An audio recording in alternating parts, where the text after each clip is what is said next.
1955లో విజయవాడలో జరిగిన యథార్థ సంఘటన ఇది. అది తెలుసుకునే ముందు మీరు దుర్గామాత భక్తులైతే వీడియోని లైక్ చేసి ఛానల్ని ఫాలో అవ్వండి.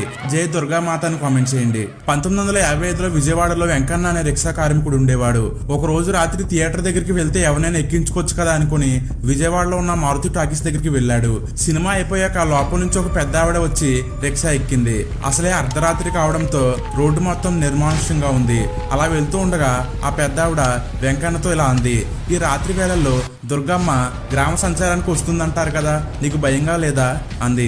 దానికి వెంకన్న, మా అమ్మను చూస్తే నాకెందుకమ్మా భయం, ఆ అమ్ముందనే ధైర్యంతోనే రాత్రిపూట రిక్షా వేస్తున్నానంటాడు. అలా కొంత దూరం వెళ్ళాక ఇంద్రకీలాద్రి వచ్చింది. అప్పుడు వెంకన్న, అమ్మ నువ్వు ఏ ఇంటికి వెళ్ళాలి అని వెనక్కి తిరిగి చూస్తే ఆమె లేదు. చుట్టూ చూస్తే ఆమె ఇంద్రకీలాద్రి మెట్లు ఎక్కుతూ కనిపించింది.